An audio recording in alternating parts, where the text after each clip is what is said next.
어둠과 빛은 상극관계입니다. 아무리 어두워도 조금만 불빛이라도 있으면 밝게 빛나는 법입니다. 중요한 건 빛이 없으니까 문제죠. 빛을 비추어라 그러는데 어둠 속에서는 빛을 비출 필요가 없습니다. 그냥 빛이 있으면 되는 거예요. 그러면 그냥 어둠이 빛나게 되어 있습니다. 밝아지게 되어 있어요. 그러니까 중요한 것은 빛이 있느냐 없느냐가 중요합니다. 우리는 이 세상을 두고 흑암에 처해 있다 그렇게 말하지 않습니까? 이 흑암이라는 것은 죄악 가운데 있다는 겁니다. 그래서 이 세상이 이렇게 어둡고 죄악 가운데 있는데 이것을 밝히려면 그냥 비치면 되는 겁니다. 자, 그런데 이 세상에서의 빛은, 이 영적인 어두움을 밝힐 수 있는 빛은 하나밖에 없어요. 어떤 빛일까요? 내가 곧 빛이요. 그러면 예수님 밖에는 이 빛이 없어요. 우리도 빛 가운데 살아야 하지만 이 빛의 역할을 하기가 힘듭니다. 근본적으로는 못해요. 왜냐하면 우리가 죄인이니까. 근데 예수님께서 죄인이 아니시기 때문에 이 어두운 죄악을 밝힐 수가 있는 거예요. 특별히 십자가에서 죽으심으로 죄 문제를 해결하셨기 때문에 얼마든지 이 영적인 어두움을 밝힐 수 있는 분입니다. 그런데 대신에 우리는 달과 같은 존재입니다. 태양이 예수님이라면 우리는 달과 같은 존재. 무슨 말씀입니까? 이 태양의 빛을 반사시키는 역할을 하잖아요. 우리가 그 일을 해야 된단 말이죠. 그러기 위해서는 빛을 받지 않으면 절대 안 되는 거예요. 그러니까 우리 안에 빛이 없으면 안 되는 거예요. 우리는 빛이 아니지만 우리 안에 빛이 있어야지 빛을 비출 수가 있는 것입니다. 오늘 이 말씀은 예수님께서 이 세상에 오신 내용이에요. 어떻게 해서 이 세상에 오시게 되었는지에 대한 설명입니다. 그러니까 이거는 그냥 태어난 일생을 이야기하는 게 아니라 하나의 원리입니다. 그러니까 말씀이에요. 하나님이신 예수님께서 어떻게 이 땅에 오시게 되었는가에 대한 원인 설명이에요. 과정에 대한 설명입니다. 이 말씀을 잘 보시면 아, 나도 예수님처럼 될 수 있겠구나 하는 생각을 갖게 됩니다. 왜냐하면 우리는 예수님이 될 수는 없고 예수님을 닮아갈 수는 있거든요. 그래서 예수님을 닮아간다면 우리도 빛의 역할을 할 수 있을 것입니다. 그러면 우리가 어떻게 하면 이 어두운 세상을 밝히는 존재가 될 수가 있을까요? 예수님을 한번 보십시다. 자, 예수님은 오늘 말씀을 보면 말씀이라고 설명을 하고 있어요. 1절 보시면 태초에 말씀이 계시니라. 이 말씀이 하나님과 함께 계셨으니 이 말씀은 곧 하나님이 신이라. 여러분, 이 말씀이 누굽니까? 이 말씀이 누굴까요? 예수님. 자,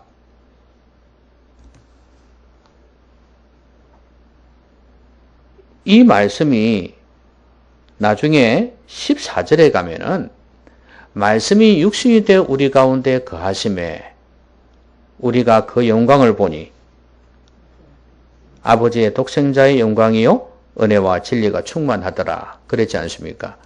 그럼 이 말씀이 누구라고요? 예수님이다 그 말이죠. 아버지의 독생자, 예수님의 영광이다 이렇게 말씀을 했는데 말씀이 우리 가운데 거했다 그 말입니다. 예수님이 오셨다 그 말이에요. 그런데 예수님께서 이렇게 사람들의 빛이 될 수 있었던 이유가 무엇일까요? 그 안에 생명이 있었으니 이 생명은 사람들의 빛이라 그랬지 않습니까?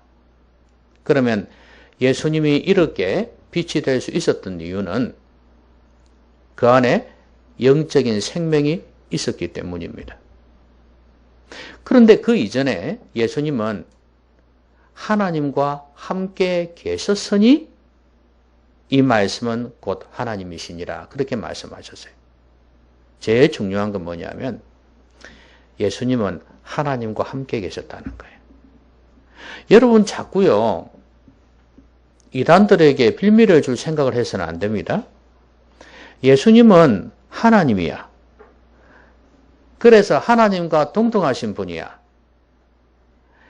이 말을 갖다가 곡해를 해가지고 예수님은 하나님 아버지와 같은 분이라고 생각하는 사람들이 있어요. 절대 아니죠. 다른 존재죠. 아시겠습니까? 하나님 아버지와 예수님은 다른 존재입니다. 근데 자꾸 같다고 생각하니까 이단들이 발을 걸잖아요. 자꾸. 그래서 여호와의 증인도 그렇잖아요. 예수님이 신성이 있는 분인데도 불구하고 그러니까 신성이 있다는 건 하나님이시란 그 말이에요. 그 또 다른 표현인데 그런데 똑같은 존재로 여기니까 실제로 우리 그렇게 믿고 있지도 않는데도 불구하고 사람들이 잘못 알고 있으니까 자꾸 그들에게 빌미를 준단 말이에요. 여러분 예수님은요. 철저하게 인간으로 오셨습니다. 그리고 원래부터가 하나님 아버지와는 다른 분입니다. 존재가 다른 분이에요. 함께 계셨다는 것은 존재가 다르다는 거 아닙니까? 그리고 예수님께서는 이 지상에서 사역하실 때도 늘 기도하셨잖아요. 누구한테? 하나님 아버지께 기도하셨어요. 아버지의 이 잔을 내게서 옮겨달라 기도하셨고 또 제자들에게 하신 말씀 중에는 아버지의 뜻을 내가 다 이루었다. 이런 말씀도 하시잖아요. 아버지의 뜻을 내가 알고 아버지를 보았고 그리고 이 땅에서 내가 아버지의 뜻을 행한다. 이런 말씀을 한 걸 보면 예수님은 하나님 아버지와는 다른 존재입니다. 그러니까 이위라고 그러죠. 삼위 하나님 중에서. 그러니까 다른 존재예요. 철저하게 하나님 아버지의 말씀에 순종하는 자라는 사실을 잊지 말아야 됩니다. 다르죠? 똑같은 존재로 여기면 신앙에 너무 피상적인 신앙을 갖게 되어져요. 무리가 오게 돼요. 자, 그러면 예수님께서 하나님 말씀에 순종해야 될 존재지 하나님과 똑같다고 해서 하나님 아버지 앞에서 금방 떨고 그런 분이 아니다 그 말입니다. 관계가 순종의 관계예요. 말씀하시고 순종하는 관계라는 사실도 잊지 말아야 됩니다. 자, 그러면 예수님께서 하나님 아버지와 함께 계셨다. 말씀이 하나님과 함께 계셨으니 이 말씀은 곧 하나님이시라 그랬지 않습니까? 이게 중요한 포인트가 있어요. 예수님은 원래부터가 신성을 가지신 분이긴 맞지만 그러니까 하나님이신 분은 맞지만 아버지와의 관계 속에서 볼 때는 아버지와 교제를 하신 분이라는 걸 알 수 있습니다. 아버지와 늘 함께 했던 분이라는 걸 알 수 있어요. 그래서 아버지의 뜻을 알았다고 그랬어요. 이게 참 중요합니다. 우리가 예수님처럼 빛의 역할을 잘 감당하려면 제일 먼저 우리는 하나님 아버지와 함께하는 자들이 되어야 됩니다.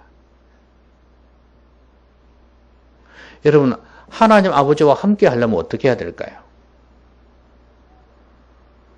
하나님 우리와 함께 해주셔야 되잖아요. 그럼 하나님께서 우리와 함께 해주시기로 미리 말씀을 하셨어요. 그런데 우리가 하나님을 가까이 할 수 있는 비결은 뭐냐면 예수님을 믿는 것입니다. 예수님을 믿지 아니하면 하나님의 자녀가 될 수가 없잖아요. 마지막 12절에서 뭐라고 말씀했습니까? 영접하는 자, 곧 그 이름을 믿는 자들에게는 하나님의 자녀가 되는 권세를 주셨으니 그랬습니다. 우리가 하나님의 자녀가 되기만 한다면 하나님과 함께 할 수 있습니다. 예수님은 하나님의 아들이라고 표현하지 않습니까? 그렇죠? 자녀의 또 다른 표현이기도 해요. 그러나 우리하고는 다르죠. 예수님이니까 하나님의 아들이라고 표현한 거예요. 메시아라는 의미도 있고요. 또 신성을 가지신 하나님이시라는 의미도 있습니다. 하나님의 아들이라는 것은. 그러니까 예수님은 하나님의 아들이었고 우리는 하나님의 자녀가 될 수가 있습니다. 예수님을 영접하면 하나님 아버지와 함께 하지 않는데 거기에서 무엇을 배우며 아버지의 뜻을 알 수 있겠냐 그 말이에요.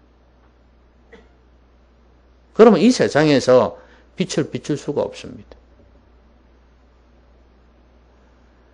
예수님을 영접할 때 빛이신 예수님을 전할 수 있는 거 아니겠어요? 우리 안에 빛이 없는데 어떻게 빛을 비춥니까?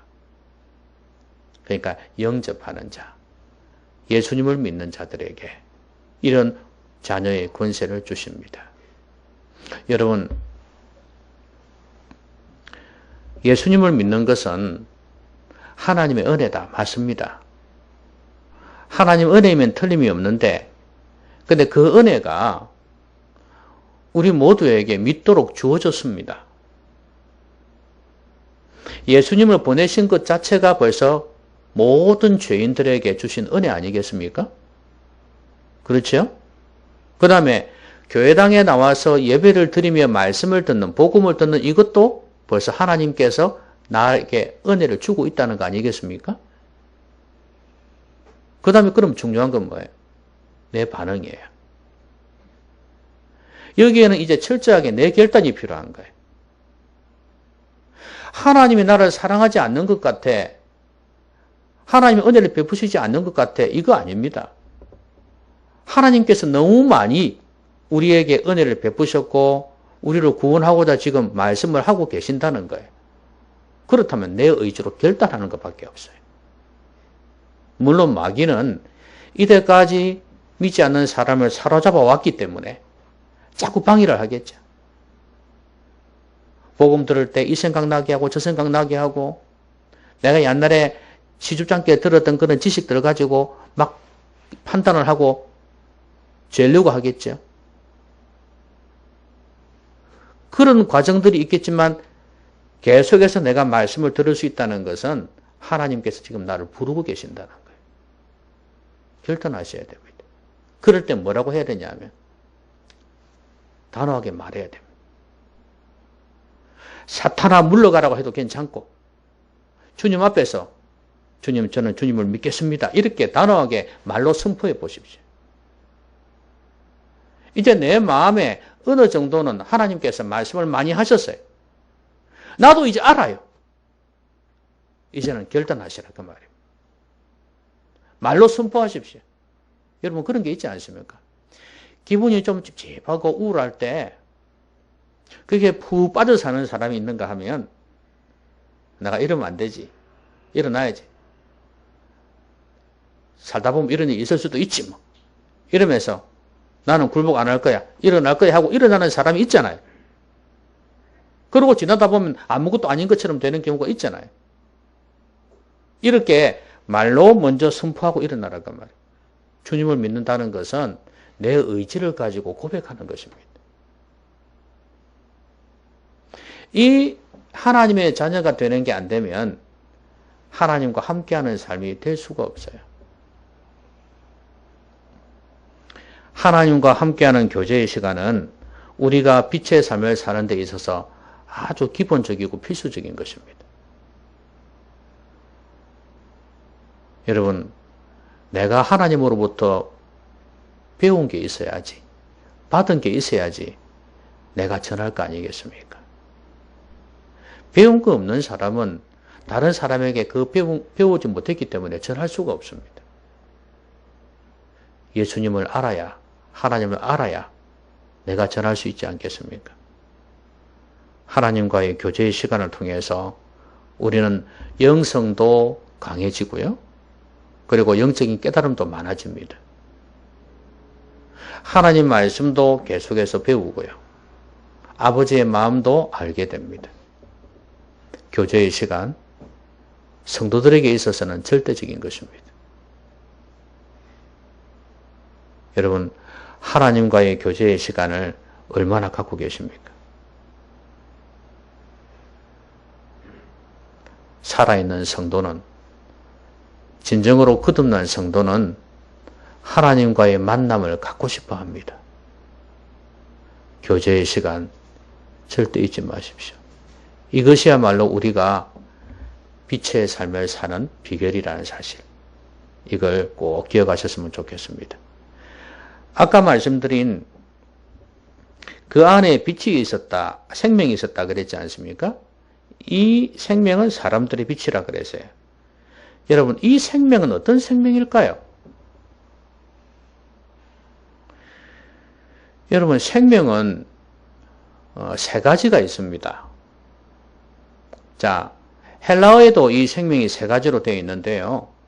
자, 하나는 우리 몸의 생명이 있죠. 그렇죠? 몸이 죽지 않습니까? 여러분, 바이오란 말 들어보셨죠? 바이오테크놀로지 이런 것 많이 들어보셨잖아. 바이올로지 이런 거, 생물학 이런 거 들어보셨잖아요.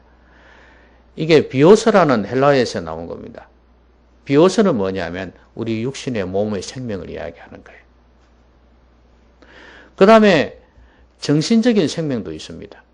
이것도 생명이라고 번역이 되어져요. 여러분, 사이콜로지라는 말 들어보셨죠? 심리학. 사이코 그런 말 들어보셨지 않습니까? 이 사이코란 이 단어가 시케라는 헬라어에서 나왔어요. 이게 바로 정신적인 생명을 이야기하는 겁니다. 근데 여기에서 쓰인 단어는 그 단어가 아니에요. 조회입니다.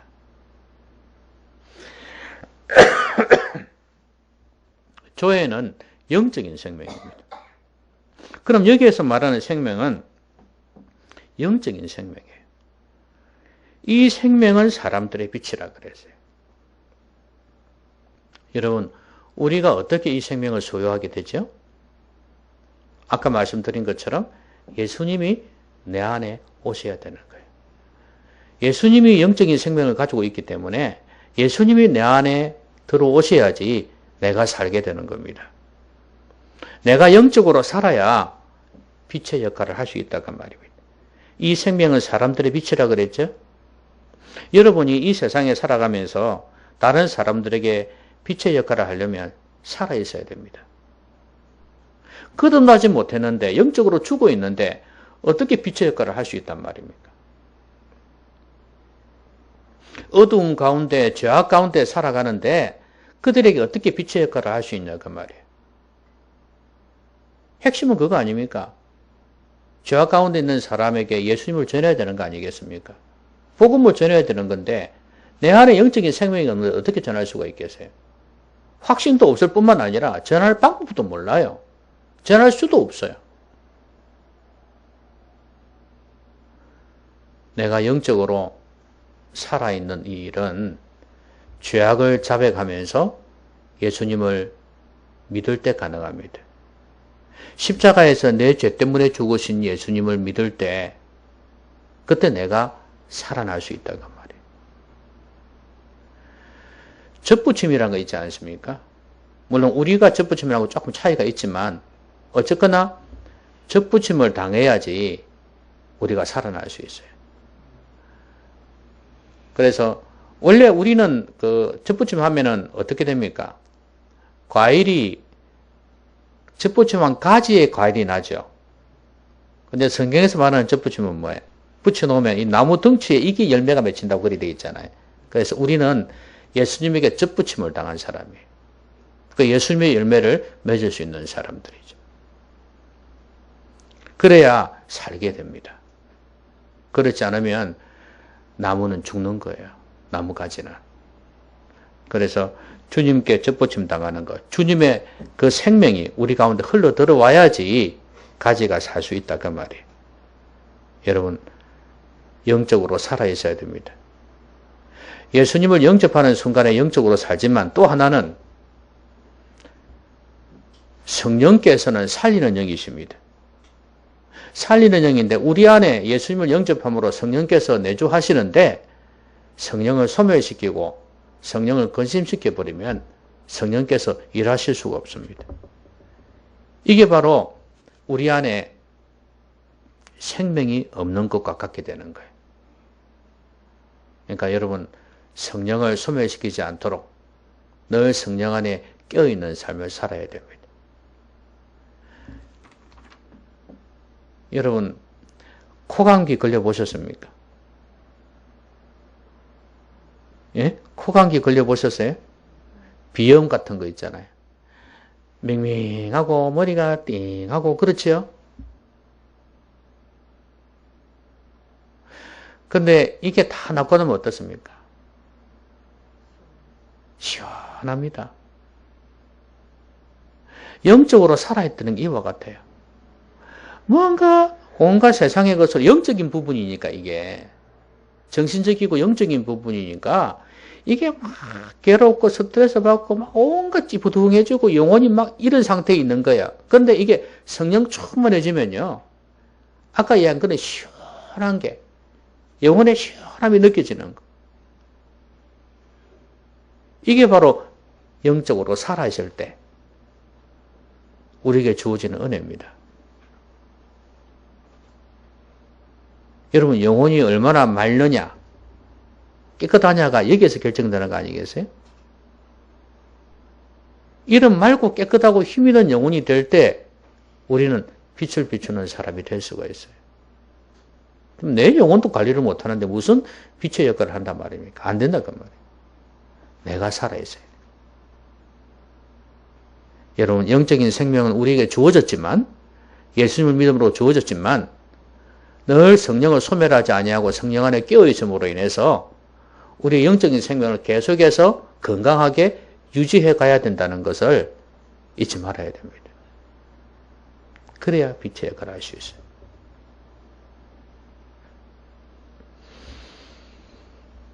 늘 저의 기도 제목에 빠지지 않는 게 그겁니다. 맑고 깨끗하고 힘있는 영혼. 늘 그걸 위해서 기도합니다. 저는 이것만큼 복 있는 게 없을 것 같아요.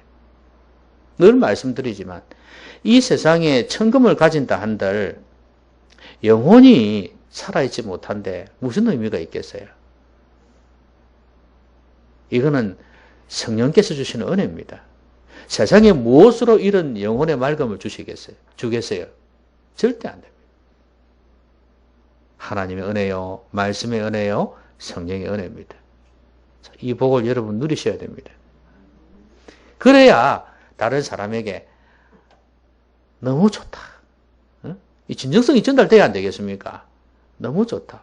그 사람이 볼 때도 저 사람한테는 진짜 뭐가 있긴 있네. 그런 생각 안 하겠습니까? 그러면서 네가 믿는 예수님, 하나님 나도 한번 믿어보고 싶다. 이렇게 되지 않겠어요? 없으면 못 줍니다, 여러분. 있어야 줄 수 있어요. 오늘부터 여러분 다른 거 탐내지 마시고 영적인 생명, 알겠죠? 맑고 깨끗하고 힘있는 영혼, 이걸 좀 탐내셨으면 좋겠습니다. 자, 그런데 6절에 보면 요한이라는 사람이 나옵니다. 하나님께로부터 보내심을 받은 사람이 있으니 그의 이름은 요한이라. 그가 증언하러 왔으니 곧 빛에 대하여 증언하고 모든 사람이 자기로 말미암아 믿게 하려 함이라 그랬어요. 증언을 통해서 믿게 하려 한다 그랬습니다. 이 사람은 빛에 대해서 증언하기 위해서 왔다 그랬어요. 여러분, 증언이라는 거, 우리 옛날에는 증거라고 표현했는데, 증거는 이제 증거니까 말 그대로 증언한다 이렇게 되어 있습니다. 근데 이건 뭡니까? 목격자가 증인이 일러주는 게 증언 아니겠어요? 그 세례 요한이 예수님에 대해서 이제 일러주는 겁니다. 이 사람은 예수님에 대해서 잘 모릅니다. 사실은. 예수님 보고도 나중에 당신 진짜 메시아 맞소? 이렇게 했지 않습니까? 아마 어릴 때부터 예수님보다 6개월 먼저 태어났으니까 그 친척들 아닙니까? 예수님하고 친척이거든요.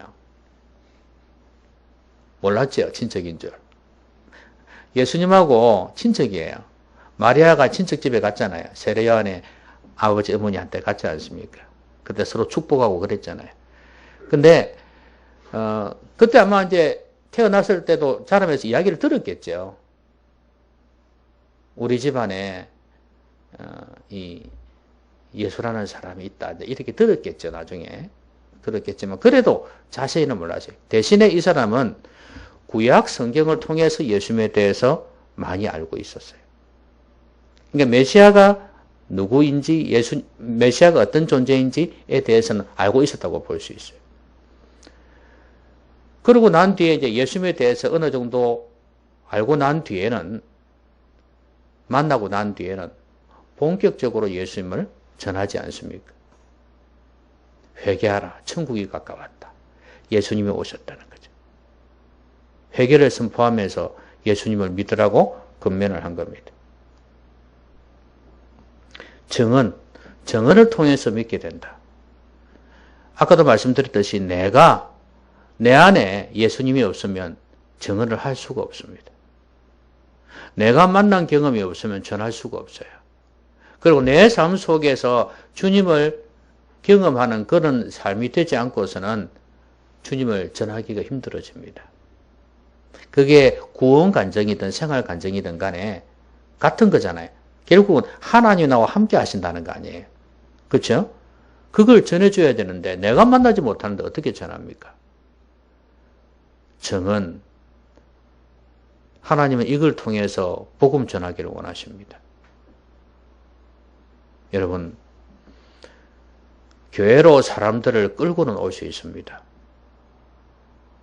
근데 끌어다 놓을 테니까 목사님이 알아서 단돌이 하이소, 요리를 하이소. 응?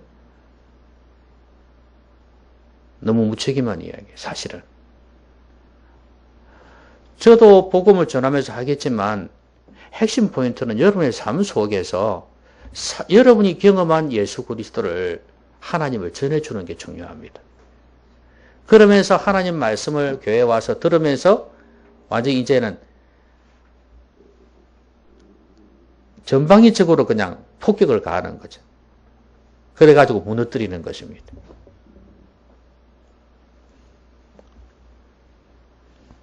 여러분 꼭 정언할 수 있는 사람들 되시기 바랍니다. 보셔야 되고 만나셔야 됩니다. 자, 그런데 여기에 마지막에 자녀의 권세 말씀하지 않습니까? 영접하는 자에게 자녀의 권세를 주신다 그랬는데 이 자녀의 권세를 우리 성도들이 좀 활용을 해야 됩니다. 아까도 말씀드렸듯이 안 믿는 사람들에게 그들이 믿고 난 뒤에 자녀가 될 것이라는 걸 이야기해 주고 그들도 자녀의 권세를 가질 것이라는 걸 전해줘야 되겠지만 그 이전에 내가 자녀의 권세를 가지고 복음을 전해야 됩니다. 여러분, 자녀의 권세가 뭡니까?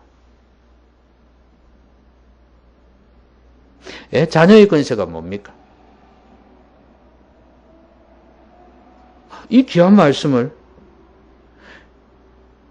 자녀가 되는 권세,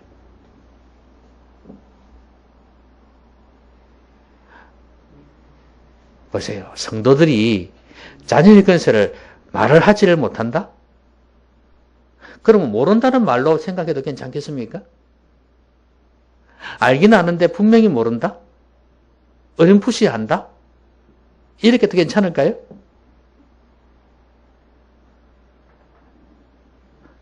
근데 사실 여러분도 알고 있는 거예요. 표현을 못해서 그렇지. 자, 자녀의 권세는요, 그냥 우리가 일반적으로 아버지와 자녀와의 관계 속에서 생각해 보면 될 겁니다. 자, 자녀의 권세 가장 대표적인 게 뭡니까? 기도 아니겠습니까?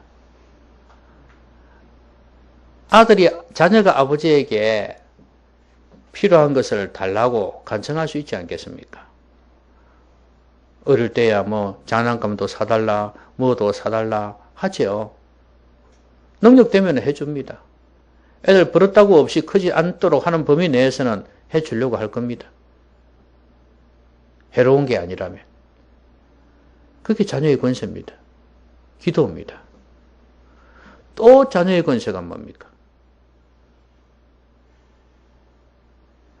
나를 막아주는 겁니다.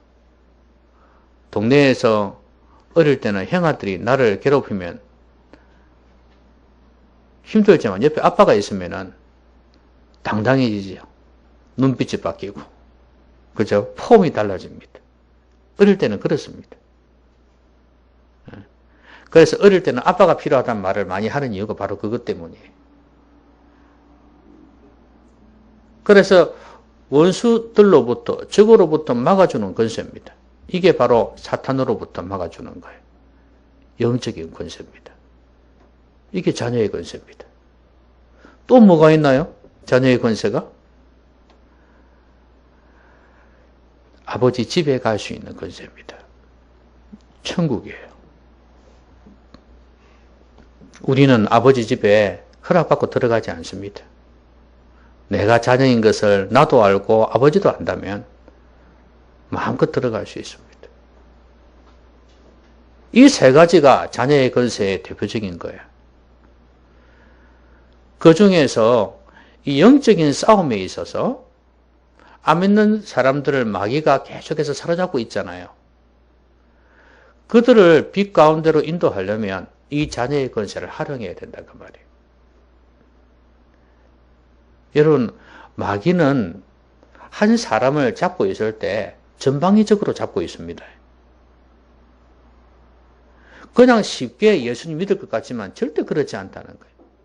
그리고 또 내 예수 믿소 하고 교회를 나왔지만 그 사람이 마귀의 굴레에서 벗어나서 하나님의 자녀처럼 산다는 게 쉬운 게 아니다 그 말입니다.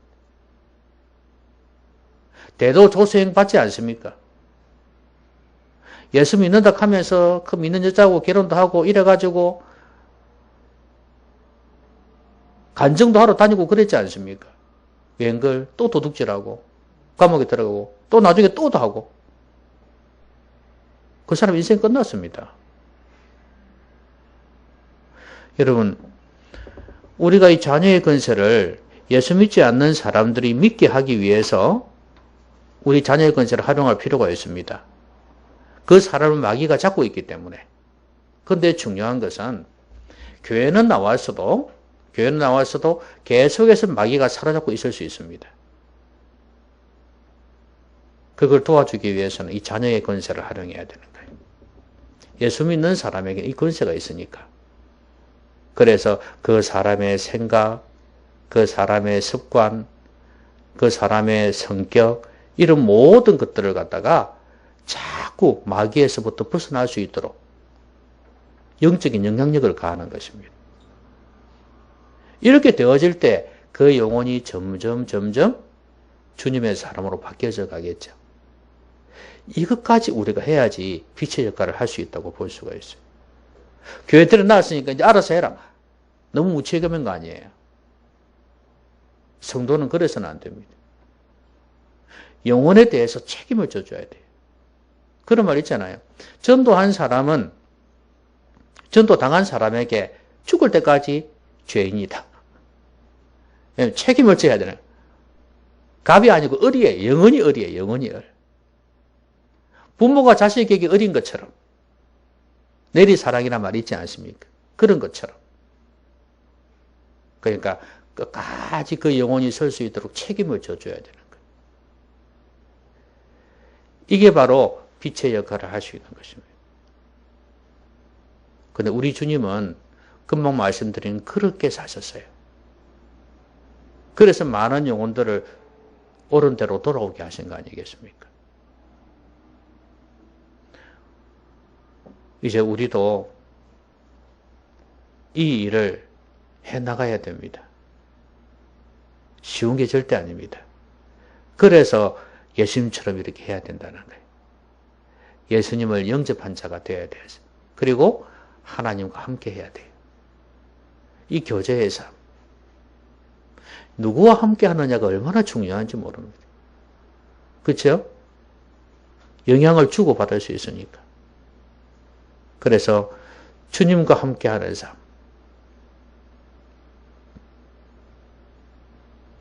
여러분 그런 생각 안 해봤습니까?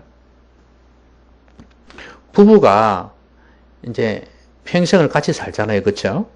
사는데 내하고 뜻이 맞고 그렇죠? 생각이 통하고 하나님 안에서 어떤 믿음이 같은 방향을 향하고 있고, 그러면 얼마나 좋을까? 그런 생각 많이 하죠. 예? 내가 가만히 보니까 그래요. 와, 부부란 게 평생을 같이 살아야 되는 거예요. 그렇죠? 아니, 이렇게 안 믿는 사람들이야 금방 헤어지고 그런 게 있는지는 몰라도, 우리 성도들은 그게 아니잖아요. 그러면 평생 살아야 되는데, 이게 생각이 다르고, 신앙이 다르고, 그러면 참 힘들겠다 싶어요. 특히 우리 믿는 사람들은 신앙이 있기 때문에, 안 믿는 사람하고 다르잖아요. 끝까지 가야 될 사람들인데 진짜 이게 맞아야 되겠구나. 그런 생각 해봅니다. 왜냐하면 함께 하면서 늘 함께하는 사람하고 영향을 많이 주고받으니까.